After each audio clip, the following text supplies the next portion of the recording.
Olá, gente querida! Hoje é domingo, dia 21 de junho. Estamos nos aproximando das festas juninas. Este ano vamos vivenciá-las de modo completamente atípico, aqui no Nordeste brasileiro, sem concentração de gente, sem forró, sem quadrilha, sem fogueira. E hoje a liturgia nos oferece um trecho do Evangelho de Mateus, capítulo 10, versículos 26 a 33. Hoje é o 12º domingo do tempo comum. Naquele tempo disse Jesus a seus apóstolos: Não tenhais medo dos homens, pois nada há de encoberto que não seja revelado, e nada há de escondido que não seja conhecido. O que vos digo na escuridão, dizei-o à luz do dia. O que escutais ao pé do ouvido, proclamai-o sobre os telhados.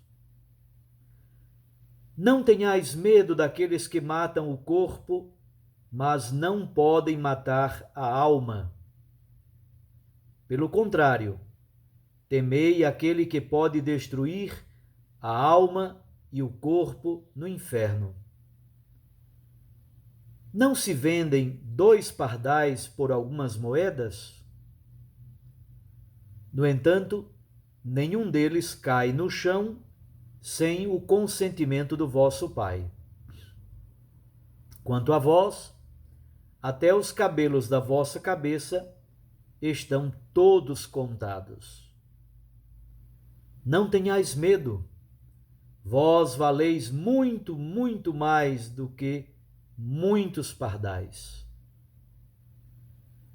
Portanto, todo aquele que se declarar a meu favor diante dos homens, também eu me declararei em favor dele diante do meu Pai que está nos céus. Aquele, porém, que me negar diante dos homens, também eu o negarei diante do meu Pai que está nos céus. Palavra da salvação. Glória a vós, Senhor. Minhas irmãs e meus irmãos, estamos no capítulo 10 do Evangelho de Mateus.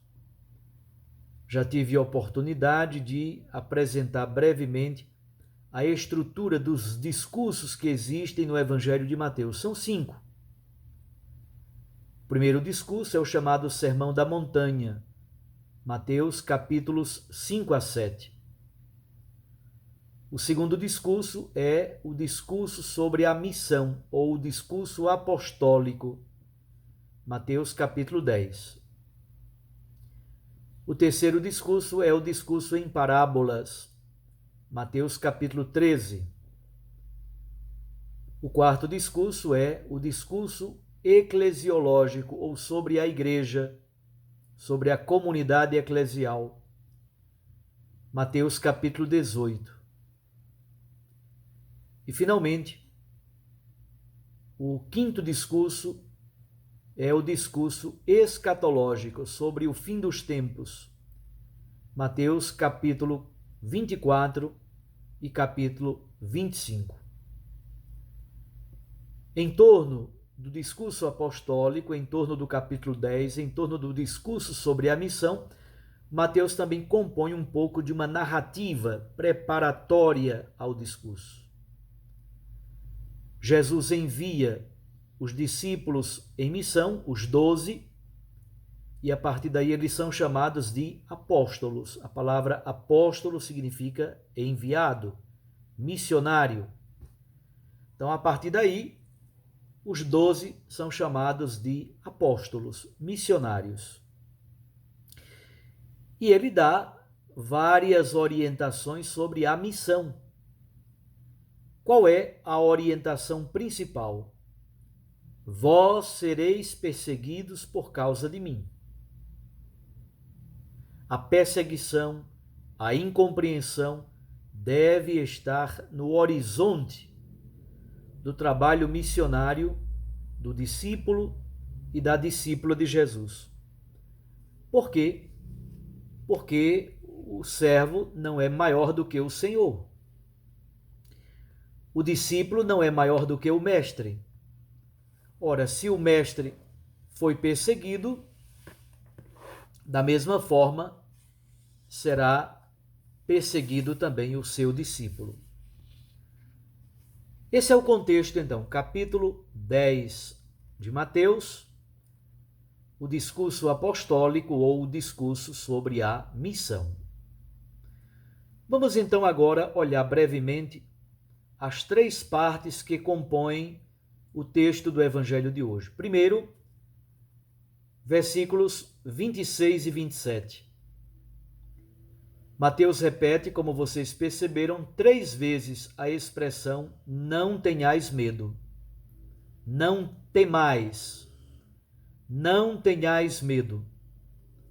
No versículo 26, não tenhais medo dos homens. No versículo 28, não tenhais medo dos que matam o corpo. E no versículo 31, mais uma vez, não tenhais medo. Versículos 26 e 27.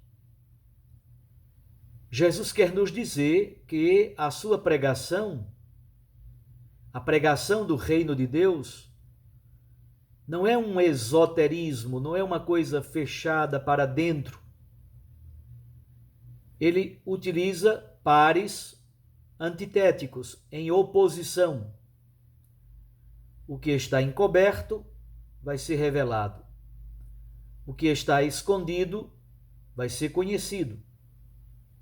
E ele diz mais: aquilo que eu disse na escuridão, na treva, isto é, à noite, vós revelareis à luz do dia. Aquilo que eu disse ao pé do ouvido, vós pregareis de sobre os telhados. Então percebam o caráter aberto, a pregação aberta da mensagem de Jesus. Aqui é muito importante a gente recordar algo fundamental, que é a pregação querigmática. Muitas vezes nós imaginamos que estamos numa cultura cristã e que a gente nem precisa mais fazer o anúncio explícito do Evangelho, o anúncio explícito do querigma de nosso Senhor Jesus Cristo. É bobagem. Mesmo os cristãos, católicos ou evangélicos, no geral, receberam uma evangelização superficial. Apenas assim, na pele, na superfície. É preciso, então, mais uma vez, voltar ao anúncio explícito e querigmático do Evangelho. Então, versículos 26 e 27, a necessidade, mais uma vez, da pregação explícita, aberta e da pregação querigmática do Evangelho. Versículos 28 a 31. Nós poderíamos dizer, diante da perseguição, o que nos fortalece é a consciência de que Deus cuida de nós. Nada acontece sem o consentimento do Pai do céu. Versículo 28. Não tenhais medo dos que matam os homens. Não tenhais medo daqueles que matam o corpo, mas não podem matar a alma. Não se trata aqui do famoso dualismo da cultura grega. Jesus está refletindo sobre o martírio, isto é, o evangelizador, o missionário, o cristão, a cristã, de fato, corre o perigo do martírio.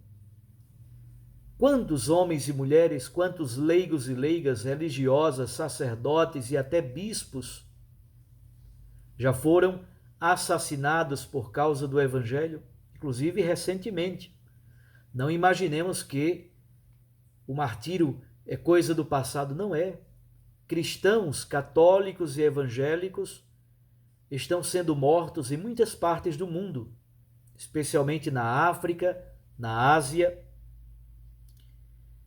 Jesus diz a quem nós devemos temer: temei antes aquele que pode destruir a alma e o corpo na Geena. A Geena era assim que se chamava, é o famoso Vale de Rinon.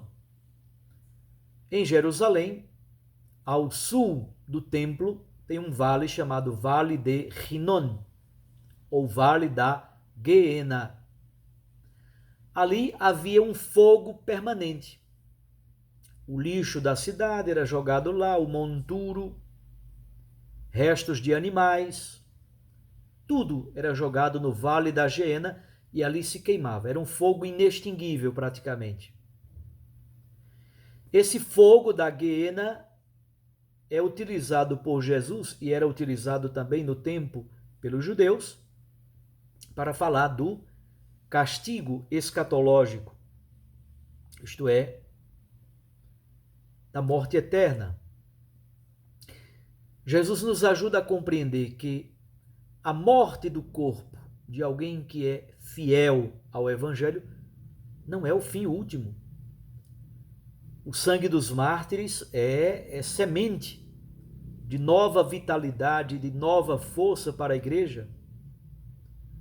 Nunca se poderá matar a psique. Jesus disse, se pode matar o corpo, soma, mas nunca se pode matar a alma, a dinâmica, a força do espírito. Mateus chama de psique. Isto é, aquele que é de Cristo, o próprio Cristo, não foi a cruz que o destruiu? Jesus está vivo, ressuscitado. Portanto, a morte física não poderá destruir a nossa existência. Permanece a memória, permanece o testemunho, permanece a vitalidade, permanece a dinâmica, permanece a força, permanece por causa da nossa fé absoluta na ressurreição e na vida nova. Jesus então nos dá dois exemplos para que a gente não fique paralisado. Quais são os exemplos? Pardais. Não se vendem 2 pardais por um asse. Asse era uma moedinha ridícula, não valia quase nada. Assarion. Não se vendem 2 pardais por um asse, um punhadinho de moedas que não vale nada. No entanto, Deus cuida até mesmo dos pardais. Vós não sabeis que os cabelos de vossa cabeça estão todos contados? Os cabelos eram considerados algo incontável. Pois bem, Deus tem cuidado até com os cabelos de nossa cabeça. É bonita a expressão, é um modo de dizer, Deus cuida de vós. É Deus quem tem o controle.